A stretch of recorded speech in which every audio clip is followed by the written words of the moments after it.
You can earn a good salary, drive a nice car, live in a nice place, and still be quietly, technically broke. That is not an insult. That is just math. Because income is what passes through your hands, and wealth is what stays. In the next few minutes, I am giving you 5 signs that you are secretly poorer than you think, and the exact fix for each one. Some of these are going to sting a little. Stay to the end because the 5th one is the most expensive, and almost nobody checks it. Here is why this matters right now. Most people measure their financial life with the one number that tells them the least, their paycheck. And a paycheck is a terrible scoreboard because it only tells you how much money showed up. It tells you nothing about how much stayed. There are people earning $40,000 a year who are quietly building real wealth, and people earning $200,000 who are one bad month away from panic. The difference is never the income. It is always what happens after the income arrives. Sign number 1. Your income went up, but your net worth did not. This is the big one. Think back 3 years. If you are earning meaningfully more today than you were then, ask yourself the honest question. Is there meaningfully more money to your name? Not a nicer apartment, not a newer car, more money. Because if your income rose 30% and your net worth is flat, you did not get a raise. You got a more expensive life. That is lifestyle creep, and it is the quietest wealth killer there is, because it never feels like a mistake. It feels like a reward. The fix is a rule, not willpower. The next time your income goes up, send at least half of the increase somewhere it cannot be spent, before you ever see it in your checking account. You still get the upgrade. You just stop giving all of it away. Quick pause, because this next one changes how people look at their own stuff. If this is landing so far, don't forget to subscribe and give a thumbs up. It genuinely helps this channel reach the people who need this, and it takes you 1 second. Sign number 2. You own things that actually own you. Look at what you own that has a payment attached to it. A car, a truck, furniture, a phone. Now ask which of those things is going up in value. Almost none of them. When you finance something that loses value, you are paying interest on a shrinking asset. That is the worst trade in personal finance, and it is the most common one. A car is the classic example because a new vehicle can lose a huge chunk of its value in the first few years while you are still making payments on the original price. The payment is not the real cost. The real cost is the payment plus the value evaporating underneath you. The fix is not that you can never finance anything. The fix is to keep total payments on things that lose value as small as you can tolerate and to hold those things far longer than the loan. The wealthiest habit in the world is driving a paid-off car that still runs perfectly fine. Sign number 3. Your money has no job. Go look at your checking account. Whatever is sitting there beyond what you actually need for the month is money that has been given no instructions. And money with no instructions does not sit still. It slowly loses purchasing power to inflation, and it is uniquely easy to spend because it is right there. Meanwhile, that same money in a high-yield savings account or a simple diversified investment has a job, a purpose, and a chance to grow. This is not about chasing returns. It is about the difference between money that is working and money that is waiting. Give every dollar a job.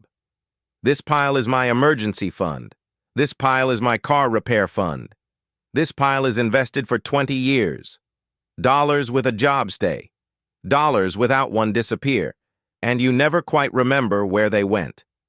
Sign number 4. You are one missed paycheck from a crisis.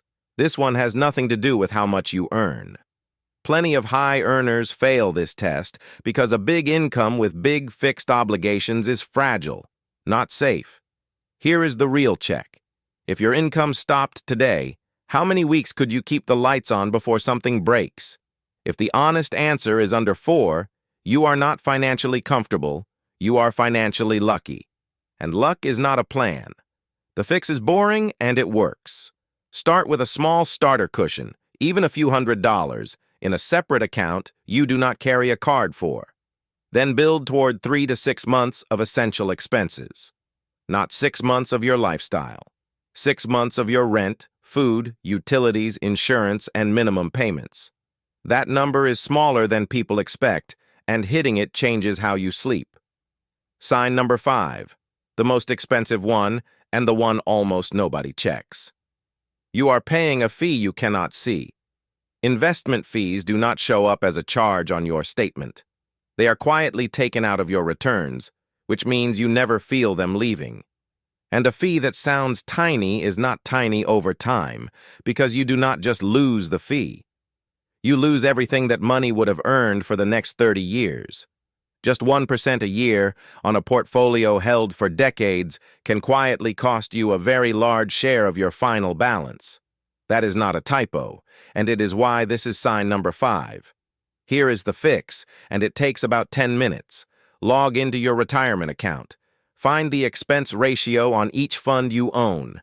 If you see numbers close to 1% or higher, look at whether your plan offers a broad, low-cost index fund instead. Often a fraction of that. Same market, same you. Dramatically different ending. Let me make that concrete, because percentages are easy to ignore.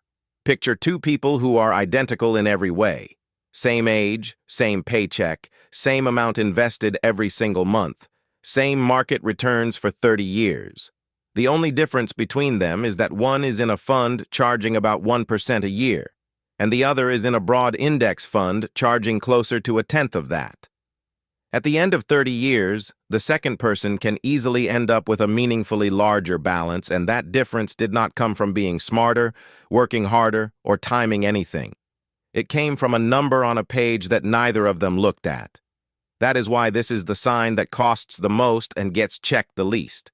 So let us put the 5 together, because they all point at the same thing. Your income went up, but your net worth did not. You own things that own you. Your money has no job. You are one missed paycheck from a crisis, and you are paying a fee you cannot see. Notice that not one of those is solved by earning more. You can out-earn almost anything except a system that leaks. That is the real lesson here. Wealth is not what you make. Wealth is what you keep, multiplied by the time you let it grow.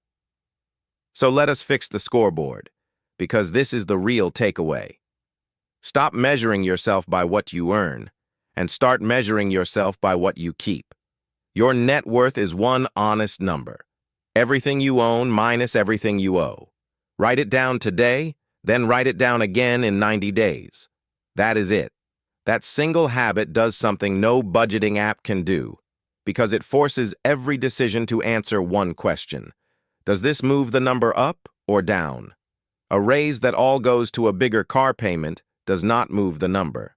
Boring, automatic investing does. And once you start watching the number that actually matters, most of these 5 signs quietly fix themselves, because you finally notice when something is leaking. Here is what to actually do this week, and it is 3 things, not 30. 1. Calculate your real net worth. Everything you own minus everything you owe. One number. It might be uncomfortable, and that is exactly why it works. 2. Check one fee. Just one. Open your retirement account and look at the expense ratio. 3. Move any spare cash out of checking into a high-yield savings account so it stops losing quietly. That is it. 3 moves under an hour, and every one of them pays you for years. If this was useful, don't forget to subscribe and give a thumbs up, and grab the free net worth tracker linked for you, because the number you measure is the number that starts moving. Quick and important reminder. This is education, not financial advice. Everything here is general and simplified.